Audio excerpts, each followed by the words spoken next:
circulating proteins called pyrogens can reset this thermostat and raise the body temperature. A variety of stimuli, including pathogens, bacterial toxins, and antigen-antibody complexes, either act as pyrogens themselves or stimulate the release of pyrogens by macrophages. The pyrogen released by active macrophage is a cytokine called endogenous pyrogen or interleukin-1, abbreviated as IL-1. Within limits, a fever can be beneficial.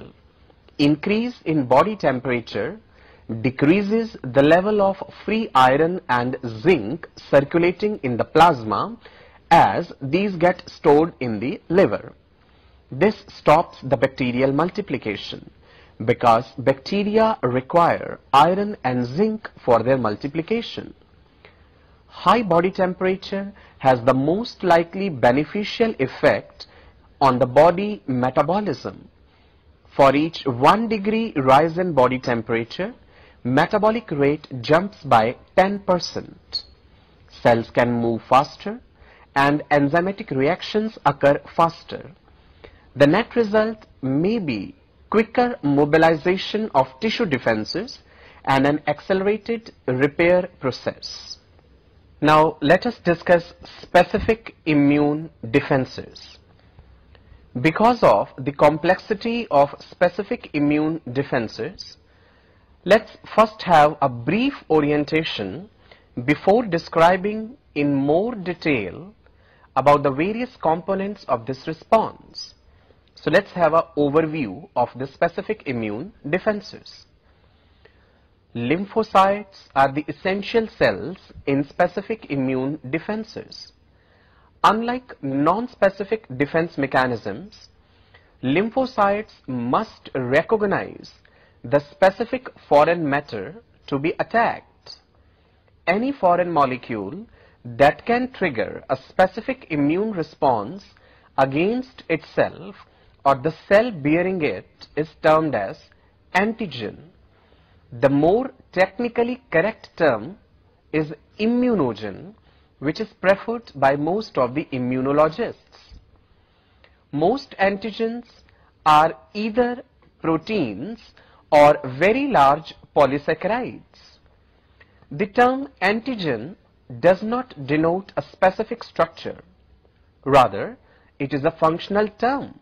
That is, it is any molecule, regardless of its location or function, that can induce a specific immune response against itself is an antigen. It is the ability of lymphocytes to distinguish one antigen from another that confers specificity upon the immune responses in which they participate. A common example of an antigen is pollen. The antigen that causes the specific immune response, we know, is hay fever caused by the ragweed pollen. In other cases, the antigen is part of the surface of a cell, microbe, virus infected body cell, cancer cell or transplanted cell that appears in the body. The reason for saying appears in rather than enters is that, as we shall see, body cells that are virus infected or cancerous produce the foreign molecules that act as antigens. These molecules are foreign in the sense that they are not present in the normal cells. So that was about the antigen. First, there is encounter and recognition of antigen by lymphocytes. Second, there is activation of lymphocytes. And third, the attack launched by the activated lymphocytes.